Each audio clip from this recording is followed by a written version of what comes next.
30 milligrams halotestin per day for up to 1.5 years. Your liver would be screaming at you and probably exit through your asshole or your mouth, running away through the corridors, yelling to be saved.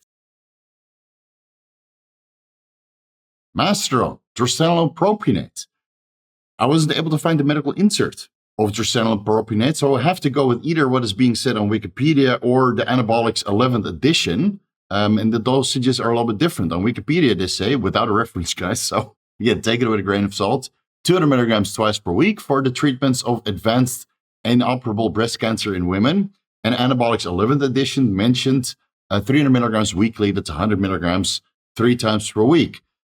I looked in all the scientific literature for Drostanolone, Dromostanolone, Masteron, but I couldn't really find anything conclusive. So again, feel free to fill us in the comment section. Please back it up with some scientific literature because I wasn't able to find it. If you know the exact dose in the treatment of advanced inoperable breast cancer in women using Masteron, Drostanolone Propionate, please let us know, right? And if you identify as a woman suffering from inoperable breast cancer, apparently based on Anabolics 11th edition, you can use up to 300 milligrams Drostanolone Propionate per week. Moving over to the currently approved oral anabolic androgenic steroids, Oxandrin, Anavar. That's up for debate though. I believe I saw on Rick Collins' Instagram page that Oxandrin Anavar is probably going to get pulled from the FDA-approved drugs in the United States. So fingers crossed that's not going to happen. You can still get your own Oxandrin or Anavar through compounding pharmacies or under medical supervision for particular medical conditions, including weight gain, bone pain relief from osteoporosis, and the offset of protein catabolism associated with prolonged administration of glucocorticoids or corticosteroids.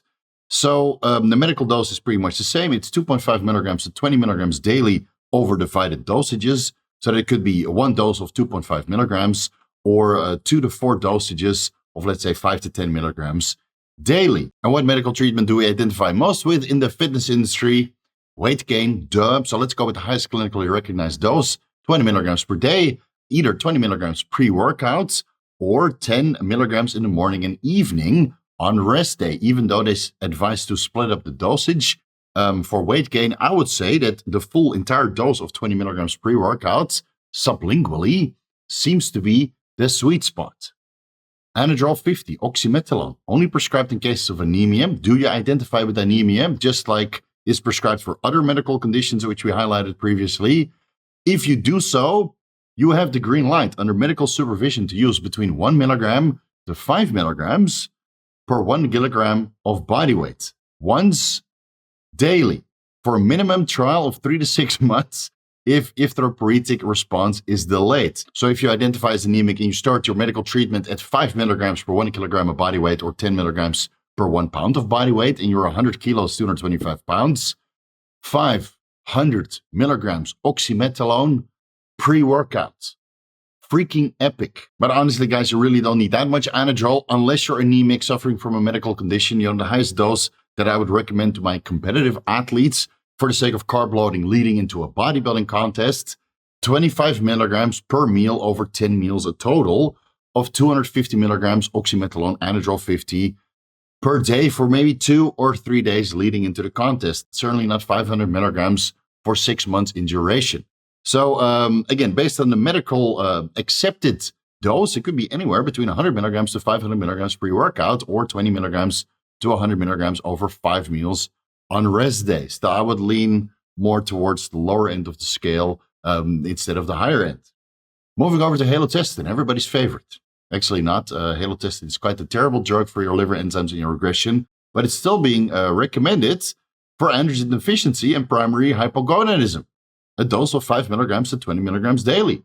For delayed puberty, the dose titrates over the course of 4 to 6 months. I couldn't find a starting point or an ending point. Please discuss this with your primary healthcare physician. And if they're even crazy enough to prescribe you Halotestin and not TRT. Inoperable carcinoma of female breasts. For women, that's 10 milligrams to 40 milligrams daily over divided dosages. And based on my extensive research of how steroids affect fertility, I found out that Halotestin was used and prescribed as a fertility medication. Yeah, imagine how much angry sex all of those participants had over the course of their treatments. It's long been since discontinued because now they favored selective estrogen receptor modulators, or human chorionic gonadotropin with follicle-stimulating hormone as a fertility aid. But back then, again, the scientific literature is extensive. I'll link my steroids versus fertility video at the end of this one. They recommended anywhere between 2 milligrams to 30 milligrams daily for up to 1.5 years. 30 milligrams halotestin per day for up to 1.5 years. Your liver would be screaming at you and probably exit through your asshole or your mouth, running away through the corridors, yelling to be saved. And honestly, guys, you really don't need to go that route. Based on my fertility protocol of HCG, FSH, glutathione, and nicotinamide mononucleotide NAD+ administrations, I would say that my fertility parameters are 10 times better than the fertility parameters of the men which took halotestin as a fertility aid, right? Comparing my levels to their levels. So let's not identify as needing to boost our fertility as an excuse to use halotestin. Yes, let's use androgen deficiency as an excuse. And then the dose would be anywhere between 5 milligrams to 20 milligrams daily, either taken pre-workout or half the dose in the morning and half the dose in the evening on rest days. Proviron, Mesterolone, is prescribed for the decline of physical activity and mental alertness in middle and old-aged men. The dose is anywhere between 50 milligrams to 75 milligrams daily over 2 to 3 divided dosages. And it's the same for libido management, same dosing protocol. Androgen deficiency, they recommend 50 milligrams to 100 milligrams daily over 2 to 4 divided doses. And even as a fertility medication, again, we discussed it in the steroid versus fertility video, 50 milligrams to 150 milligrams daily over 2 to 3 divided dosages. Let's go with androgen deficiency. So that's 50 to 100 milligrams daily. Let's go with the highest dose, 25 milligrams 4 times daily, only in combination with testosterone replacement therapy, which we highlighted at the start of this video. Don't run Proviron solo at this high of a dose. I would say that 6.25 milligrams once or twice per day for people who do not use exogenous testosterone replacement therapy and don't want to have a negative effect on their HPTA and see their serum testosterone and their estradiol levels decline. So again, if you want to use Proviron solo, moderation is key. And otherwise, for libido management or androgen deficiency, up to 75, 100 milligrams per day. Moving over to Winstrol, Stanozolol. The injectable version is prescribed for the treatment of venous insufficiency. You sort of highlight that in the approved injectable steroids segment. My bad. So for a treatment of venous insufficiency, injectable Winstrol Depot is prescribed 50 milligrams every 2 weeks. And for hereditary angioedema, the oral version is prescribed up to 6 milligrams daily, 2 milligrams over 3 dosages. This is a little bit of a tough one because I don't suffer from pitting edema around my ankles. Maybe I should up the dose of growth hormone. So the treatment of venous insufficiency, I mean, the blood flow throughout my lower body is actually pretty good, especially in the middle. Sweet blood flow, I'll tell you that. And in my legs, everything's fine. Probably also because I do daily fasted cardio and I don't suffer from angioedema.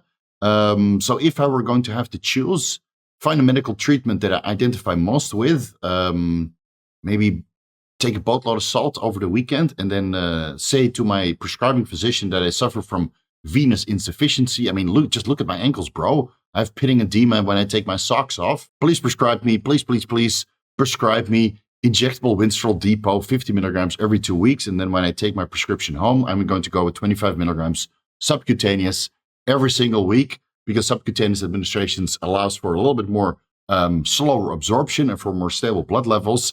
And of course, you're bypassing the post-injection pain because injectable stanozolol, post-injection pain in a bottle. Moving over to Primobolan S, Primo tablets, Methenolone acetate, used in the treatment of anemia due to bone marrow failure, 1 milligram to 1.5 milligram per 1 pound of body weight daily. So if you're 100 kilos, 225 pounds, it could be anywhere between 225 milligrams to 337.5 milligrams daily. Man, if you can source a Primobolan S, you can run a boatload of it, almost as much as Anadrol. So again, you know, if you suffer from anemia, why would go with Nandrolone when you can run this much Methenolone acetate, even though the oral bioavailability is kind of poor?